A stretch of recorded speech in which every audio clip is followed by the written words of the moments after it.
Welcome back. അപ്പോൾ ഞങ്ങൾ ഇവിടെ റജൈന ഡൗൺ ടൗണിൽ വന്നു. ഇന്ന് സാറ്റർഡേ ആണ്. ഇന്ന് ഞങ്ങൾ പോയ സ്ഥലത്തൊന്നും തുറന്നിരിപ്പില്ലാത്തത് കൊണ്ട് ഞങ്ങൾ ഇവിടെ ഡൗൺ ടൗൺ കാണിക്കാമെന്ന് വിചാരിച്ചു. അങ്ങനെ ഫുൾ ഡൗൺ ടൗൺ അല്ല, ഞങ്ങൾ കേട്ടായിരുന്നു ഇവിടെ ഒരു ഈ ഐസിൽ ഇങ്ങനെ ചെയർ ഉണ്ടാക്കി വെച്ചിട്ടുണ്ടെന്ന്. അപ്പൊ ആ ചെയർ കാണാൻ അതെ ഇന്നേ വരെ കണ്ടിട്ടില്ല. അപ്പൊ ഞങ്ങൾ വിചാരിച്ചു അത് നിങ്ങളെയും കൂടി കാണിച്ചു തരാന്ന്. യെസ്, അപ്പൊ അത് ഫ്രോസ്റ്റ് ചെയറോ അങ്ങനെ കണ്ടുമാണ്. അപ്പൊ അത് കാണാം. അപ്പൊ ഇതാണ് വിക്ടോറിയ പാർക്ക്. അപ്പോ വിക്ടോറിയ പാർക്കിലാണ് ഈ സാധനം ഉണ്ടാക്കി വെച്ചേക്കുന്നത്. നമ്മൾ ഓൾമോസ്റ്റ് അതിന്റെ അടുത്ത് എത്താറായി. എനിക്ക് എക്സൈറ്റ്മെന്റ് ഉണ്ട്, കാരണം ഞാൻ ജീവിതത്തിൽ ആദ്യമായിട്ട് ഇത് കാണാൻ. അതിന്റെ എക്സൈറ്റ്മെന്റ് എനിക്കുണ്ട്. അപ്പൊ നമ്മള് വിക്ടോറിയ പാർക്കിന്റെ സെന്ററിൽ എത്തിയിട്ടുണ്ട്. ഇതെന്താ സംഭവം എന്ന് എനിക്ക് അറിയത്തില്ല. നമുക്ക് പോയി വായിച്ചു നോക്കാം. ഇവിടെ കുറെ എന്തൊക്കെയോ ഉണ്ട് കേട്ടോ. ഇൻഡിജീനിയസ് വെറ്ററൻസ്, സൗത്ത് ആഫ്രിക്കൻ വാറിനെ പറ്റി. ഇതൊക്കെ ഓരോ വാറിനെ പറ്റിയാട്ടോ. Korean war, D-Day, royal Canadian air force in the second world വാർ.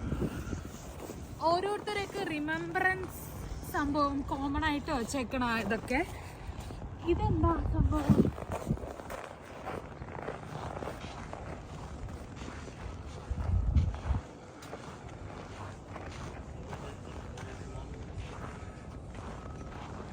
എന്തോ എഴുതിയേക്കുന്നത് to the glory of God and the immortal memories of the citizens of Regina who create. ആ വാറിന്റെ സംഭവം തന്നെയാണ്. എന്തോ പണ്ട് ഏതോ വാർ ഉണ്ടായിരുന്നു. ഇതിനെപ്പറ്റി ഞാൻ കൂടുതൽ ഗവേഷണം നടത്തിയിട്ട് ബാക്കി പറഞ്ഞുതരാം. പൊട്ടത്തെറ്റി പറയണ്ടല്ലോ. ഈ ബിൽഡിങ്സ് ഒക്കെ ഭയങ്കര നന്നായിട്ടില്ലേ? ജോസ്മോന്റെ അമ്പര ചുംബികളെ കെട്ടണം. ജോസ്മോൻ കാണുന്നുണ്ടെങ്കിൽ ഞാൻ നിന്നെ ഇപ്പോഴും ഓർക്കുന്നു ജോസ്മോനെ. വന്ന കാര്യം കാണിച്ചു. അതെ, ഇത് ഐസാണ്. ശരിക്കും ഐസിൽ ഉണ്ടാക്കി വെച്ചേക്കുന്ന ചെയറാണിത്. എന്റെ ഒരു ഫോട്ടോ എടുത്തു തരൂ. ഉറപ്പായിട്ട്. പാറു ഐസിന്റെ പുറത്ത് ഇരുന്നിട്ട് എങ്ങനെയുണ്ട് പാറു? അയ്യോ, ഒടിഞ്ഞു പോലും തലയിൽ കൂടെ വീണാ തീർന്നു. ചേട്ടൻ ഇരിക്കുന്നുണ്ട്. എങ്ങനെയുണ്ടാ ചെയർ? അറ്റ്ലാന്റിക്കിലെ മുമ്പുള്ള രാജാക്കന്മാര് ഇതേപോലത്തെ ചെയറിലാണ് ഇഗ്ലൂസിന്റെ തിരുന്നാണ് ഗൂഗിൾ നമ്മളോട് പറയുന്നത്. അങ്ങനെയൊക്കെ ഉണ്ടോ എന്ന് വിശ്വസിക്കാനാണ് എനിക്ക് ഇപ്പോ ആഗ്രഹം. അതിന്റെ ഒരു സൈഡിലെ കൊമ്പ് ഒടിഞ്ഞു പോയിട്ടുണ്ട്, ഇപ്പുറത്തെ സൈഡ് ആ കൊമ്പുണ്ട്. കൊള്ളാമല്ലേ? എന്തായാലും ഈ ആർട്ട് ചെയ്ത ആർട്ടിസ്റ്റിനെ ഞാനൊരു സെല്യൂട്ട് കൊടുക്കുന്നു. ഭയങ്കര നല്ല ഫിനിഷിംഗ് ഉണ്ട് ഈ സാധനത്തിന്. നമ്മൾ ആക്ച്വലി ലേറ്റ് ആയി ഇവിടെ. ഇതേപോലത്തെ കുറെ ഉണ്ടായിരുന്നു. ഇതേപോലത്തെ കുറെ ആർട്ട് സ്റ്റഫ്സ് ഉണ്ടായിരുന്നു ഇവിടെ ആക്ച്വലി. പക്ഷെ ഇത് ഇപ്പോഴും പോവാതെ നിൽക്കുന്നുണ്ട്. We are late. അന്ന് അഞ്ജലി പറഞ്ഞു നമുക്ക് വന്ന് ഇതൊക്കെ കാണിച്ചു കൊടുക്കാന്ന്. സത്യം സൂപ്പർ. ഇരിക്കാൻ വലിയ തണുപ്പൊന്നുമില്ല കേട്ടോ. നിങ്ങൾ വിചാരിക്കും ഈ ഐസ് ഇരിക്കാൻ പോയി ഇവന്റെ കുണ്ടി മരവിക്കുന്നത്. അങ്ങനെ നിങ്ങൾ വിചാരിക്കും. നല്ല സുഖമുണ്ട്, ഞാൻ പറയുന്നില്ല, എന്നാലും കുഴപ്പമില്ല. അപ്പൊ ഞങ്ങള് ഇവിടെ വന്നപ്പോഴാ കണ്ടത് അവിടെ ആ ചെയർ മാത്രമല്ല, ഇവിടെ വേറെയും കുറെ സാധനങ്ങൾ ഐസിൽ ക്രേവ് ചെയ്ത് വെച്ചിട്ടുണ്ട്. നമുക്ക് വേണ്ടി വരും. പക്ഷെ ചിലതൊക്കെ പൊട്ടിപ്പോയി. ഇതൊക്കെ പൊട്ടിച്ച് പൊട്ടിപ്പോയതാണോ അതോ പൊട്ടിച്ച് കളഞ്ഞതാണോ? ഇത് രണ്ട് ഹാർട്ടാ. അയ്യോ, ഇത് ഹാർട്ടായിരുന്നു. അയ്യോ, വാലന്റൈൻസ് ഡേക്ക് വന്ന് ഫോട്ടോ എടുക്കായിരുന്നു. ഇപ്പൊ എന്തായാലും പൊട്ടിപ്പോയി ഹാർട്ട്. ബ്രോക്കൺ. ഇതിനാണോ പാറു ബ്രോക്കൺ ഹാർട്ട് എന്ന് പറയുന്നത്? ഇതെന്താന്ന് അറിയാൻ പോലും പറ്റുന്നില്ല. അവിടെ ഒരു ടെഡി ബെയർ ഉണ്ട്. അതെ, അതും കൂടെ കാണിച്ചു തന്നു കഴിഞ്ഞാ നമ്മുടെ ഐസിൽ ക്രേവ് ചെയ്ത് വെച്ചേക്കുന്ന സംഭവങ്ങൾ തീർന്നു.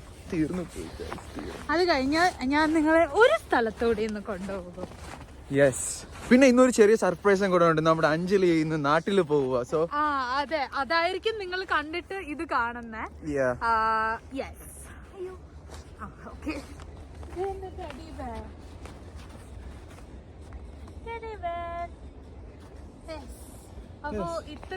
സോ വിക്ടോറിയ പാർക്കിന്റെ കാര്യങ്ങളൊക്കെ ഇത്രയേ ഉള്ളൂ. നമുക്ക് പോയി അടുത്ത സ്ഥലം കാണിച്ചു തരാം ഞാൻ നിങ്ങൾക്ക്. ഓക്കെ, ഉള്ള മിക്ക പാർക്കുകളിലും ഇതേപോലെ സ്കേറ്റിങ്ങിന്റെ സംഭവം അവരുണ്ടായിരിക്കും. ഇത് ഇവിടുത്തെ സ്കേറ്റിങ്ങിന്റെ ഇവിടെ പിള്ളേരും ഐസ് സ്കേറ്റിംഗ് ഒക്കെ ചെയ്യും. നമ്മൾ ഇന്നലെ ഈ വഴി വണ്ടി ഓടിച്ചു പോകുന്ന സമയത്ത് ഇവിടെ കുറെ പേര് സ്കേറ്റ് ചെയ്യുന്നൊക്കെ ഉണ്ടായിരുന്നു. നമുക്കത് അറിയുന്നോളാത്തോണ്ട് നമ്മുടെ മൂക്കും തല്ലി വന്ന് വീഴും. അയ്യോ, മൂക്കുന്നില്ല പൊട്ടും ഇതില് വീണ് കഴിഞ്ഞാൽ. നമ്മള് സ്നോയിൽ ലൈക്ക് ഞങ്ങളുടെ ഒരു ഫ്രണ്ടിന്റെ ഇതില് സ്റ്റിച്ച് ഇട്ടിട്ടുണ്ട് താടിയില്. ജൽപ്പൻ വന്ന് ടൊറന്റോയില് സ്കേറ്റിങ്ങിന് പോയതാ, ഇങ്ങനെ വന്ന് വീണു. അതിനുശേഷം ഞങ്ങൾ സ്കേറ്റിങ്ങിന്റെ പരിസരത്ത് പോയിട്ടില്ല. സ്നോയിങ് ലൈക്ക് സ്കീയിങ് നല്ലയാ. സ്കീയിങ് മസ്റ്റ് ട്രൈ ആ. സ്കീയിങ് മസ്റ്റ് ട്രൈ ആണ്. പ്ലീസ് ആരെങ്കിലും ഈ വീഡിയോ കാണുന്ന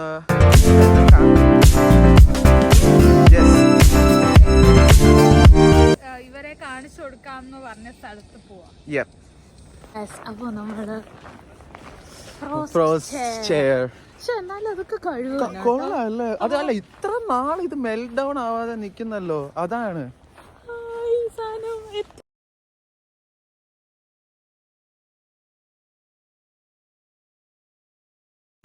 അങ്ങനെ ഞങ്ങൾ വെസ്കാന ലേക്ക് കാണാൻ എത്തിയിട്ടുണ്ട്.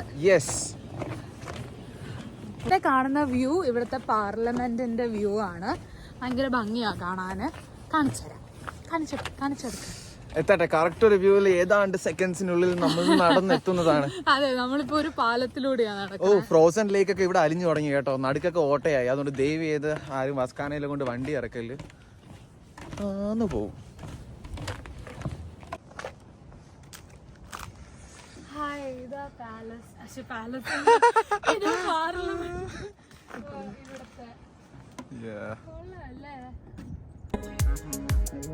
പാർലമെന്റ് ഇതൊരു ഫ്രോസൺ ലേക്ക് ആണ്.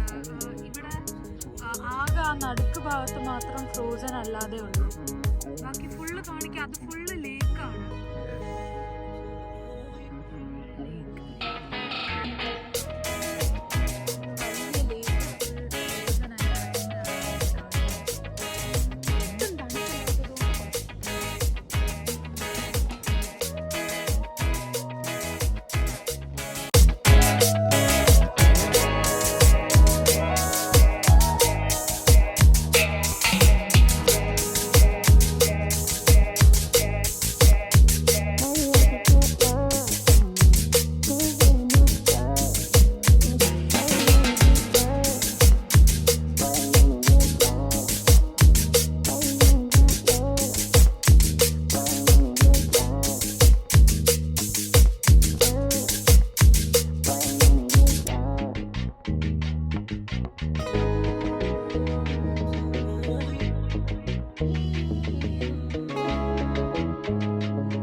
അപ്പൊ നിങ്ങള് പാർലമെന്റ് കണ്ടല്ലോ.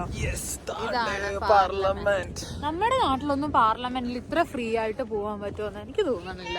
ഇല്ല, പക്ഷെ ഞാൻ കേറിയിട്ടുണ്ട്. ആണോ? അമ്മ വർക്ക് ചെയ്തോണ്ട്. അപ്പോ ഇവിടെ എന്ന് പറയുമ്പോ ഇവിടെ പോവാൻ പ്രത്യേകിച്ച് സ്ഥലങ്ങളൊന്നും ഇല്ലാത്തത് കൊണ്ട് വീക്കെൻഡ് ആയതുകൊണ്ട് എല്ലാവരും ഇവിടെ തന്നെ വന്നേക്കുവാണെന്നാണ് തോന്നുന്നത്. ഈ വീഡിയോ കാണുന്ന റജൈന സസ്കാച്ചുവാനുള്ള ആൾക്കാർ ആരെങ്കിലും ഉണ്ടെങ്കിൽ ഇവിടെ പോവാൻ പറ്റിയ സ്ഥലങ്ങളൊക്കെ കമന്റ് ചെയ്യണം കേട്ടോ. നമ്മളിവിടെ ഒരു കുതിരച്ചന്റെ ഫ്രണ്ടിൽ എത്തിയിട്ടുണ്ട്.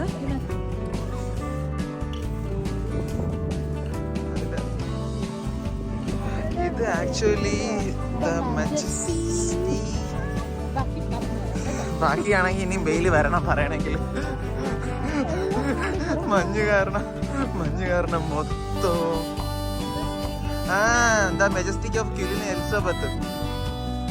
செத்து போகுது எந்த உடம்பு மட்டுமே, செத்து போனாலும் விட்டு போகாது எந்த உயிர் காதலே. യെസ്. ഓ നോക്ക്, സൂപ്പർ. ഞാൻ കാണിച്ചു കൊടുക്കട്ടെ എന്റെ കൊച്ചെങ്ങനെയായിരുന്നു.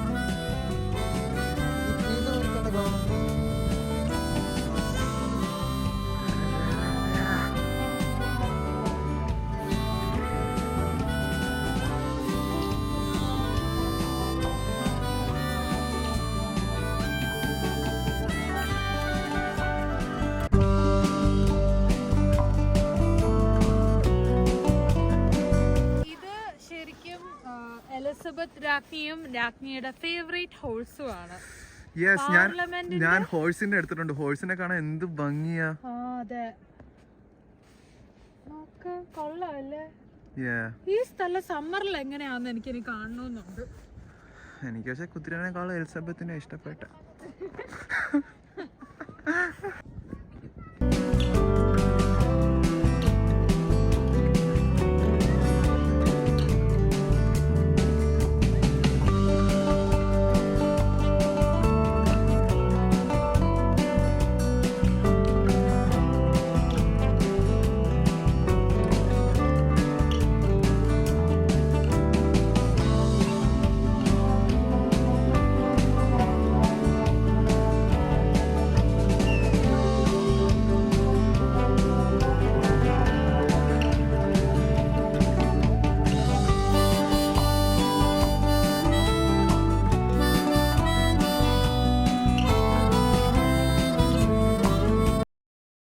നമുക്ക് ഇന്നത്തെ വ്ലോഗ് നമുക്ക് എലിസബത്തിന്റെ കൂടെ തന്നെ നമുക്ക് അത് അങ്ങ് എൻഡ് ചെയ്യാം.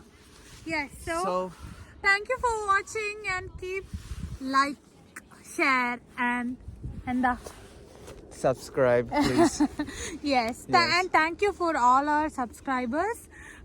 കാരണം ഞങ്ങള് പെട്ടെന്നല്ലേ 1K. ശരിക്കും 1000 സബ്സ്ക്രൈബേഴ്സ് ഇല്ലെങ്കിൽ ഞാൻ ഈ വീഡിയോ ചെയ്യത്തില്ലായിരുന്നു ആക്ച്വലി. അതെ, ചേട്ടന് അത്ര ഇൻട്രസ്റ്റ് ഇല്ലായിരുന്നു ഇത്ര നാള് ചെയ്യാൻ. സത്യം. കുറച്ച് സബ്സ്ക്രൈബേഴ്സ് കൂടി വരുന്നുള്ളത് കണ്ടപ്പോ പറഞ്ഞു വൈ നോട്ട് ചെയ്തു തുടങ്ങാം എന്ന് പറഞ്ഞു. പിന്നെ എനിക്കൊരു വാഗ്ദാനം തന്നിട്ടുണ്ട്. യെസ്, ഞാൻ ഓർക്കുന്നു. വാങ്ങിച്ചതാണ് 1000 സബ്സ്ക്രൈബേഴ്സ് ആവുമ്പോ. പക്ഷേ കർത്താവിനെ ഓർത്തിട്ട് ഞാൻ അറിഞ്ഞോ എത്രയും പെട്ടെന്ന് 1000 ഒക്കെ ആവും. അതെ, അപ്പൊ ഞങ്ങൾക്ക് ജോലി കിട്ടി പറഞ്ഞാൽ ഞങ്ങൾ ഗിംബല് വാങ്ങും ഉറപ്പായിട്ടും. അപ്പൊ thank you for watching guys. Bye bye.